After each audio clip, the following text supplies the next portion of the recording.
line that cuts through that Cartesian plane 90 degrees, that would be z, which is height, which would also have a location on that number line as a magnitudinal value of 0. So you have a single point value of 0 with 3 locations.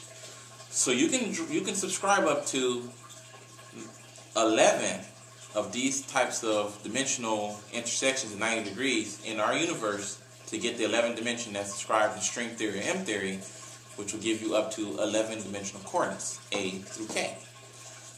Now, here's the part where in the last video, or the last 4 minutes ago, relative to yourself, where I said something interesting. These 11 dimensions operate on the magnitudinal value that is time, which we associate as a dimension itself, which is an abstract concept, not truly geometric dimensions.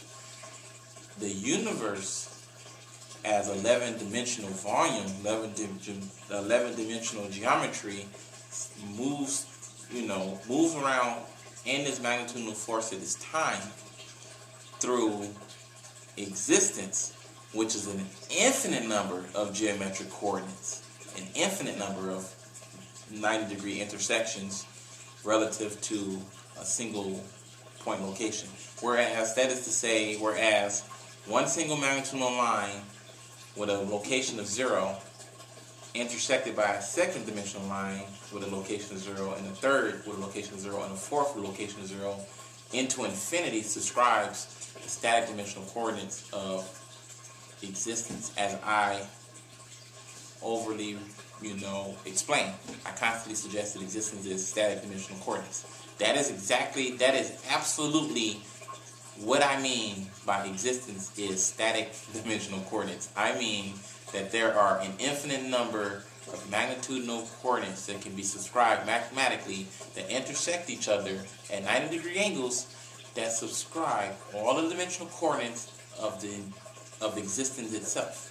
That means that like on a Cartesian plane, if you go to Wikipedia and look at the Cartesian plane, and you will see an x value and a y value intersecting each other at 90 degrees with a location 0, and you'll recognize that in the Cartesian plane always has 2 values, a plus plus, a minus minus, a plus minus, and a minus plus. Recognize that in existence, that value, plus plus, will be plus infinity. This value will be minus infinity. I'm sorry, minus minus infinity. This value will be plus minus infinity. It'll be half infinite pluses and half infinite minuses into infinity. The value on the bottom, on this corner, will be the same way. It'll be half pluses to infinity and half minuses to infinity. And you will do this an infinite number of interreactions. Now, all those values are operated on by the 4th dimensional time as a single magnitudinal force that allows the movement of matter, space, and locations through the static dimensional coordinates. The universe is dynamic dimensional coordinates. So what does that mean? You say that a lot, but what exactly does that mean? I will simplify it for you in a very elegant way. If you look at a Cartesian plane, I want you to picture a Cartesian plane in your head. And this is what I want you to do. The Cartesian plane has an absolute location of 0. The first Cartesian plane is going to be existence. It's static dimensional. It's a flat plane that goes into infinity. But we're only going to work on just 2 dimensions right now to keep it simple. So we're going to use the x and the y of this static Cartesian plane into infinity. So these values are going on to infinity. The plus plus is going to infinity. The minus minus down here is going to infinity. The plus minus here is going to infinity. The minus minus down here is going into infinity. If you would like, I can do another video specifically on a Cartesian plane if you would like more information. Now, we have these coordinates, these verts, that subscribe the locations of the static geometric volume. Now, take a second Cartesian plane and place it onto the first Cartesian plane, the static Cartesian plane. The second Cartesian plane is going to represent existence. Now, because existence is dynamic geometric volume, what we're going to do is, we're going to do something interesting. Very abstract, but very interesting.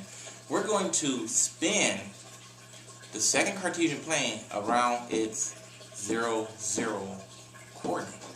Because by rotating the Cartesian plane around its 0, 0 coordinate, what we can do is we can describe the second Cartesian plane as a dynamic continuum of geometric volume. Well, geometric coordinates. It's two-dimensional right now, so it technically has no volume. But we can describe this object as a dynamic coordinate system. It's spinning around its common center, and it's dynamic. The static coordinate, which is existence, which the dynamic one is inside of, is stationary. It's not spinning around. It's not moving whatsoever.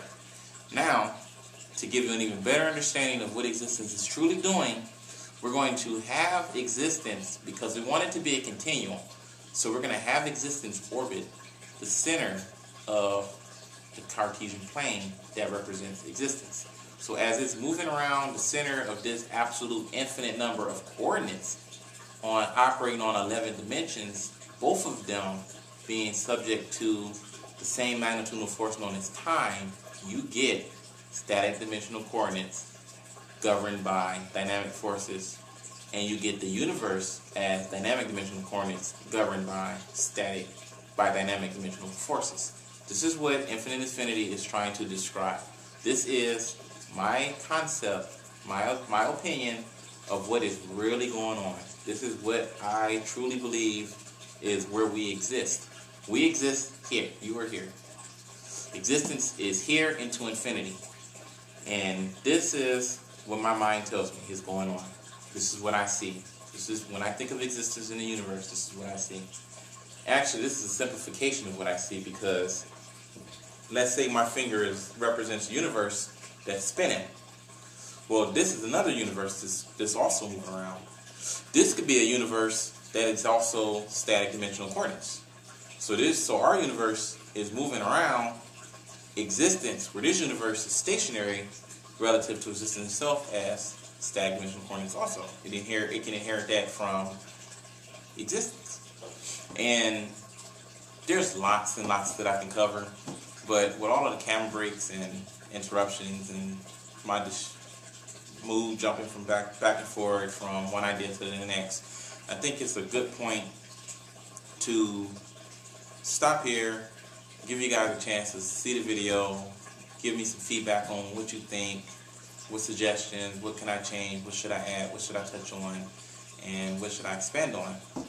And with that said, as always, my name is Paul Emerson, and this is my 2 cents, and I thank you for watching.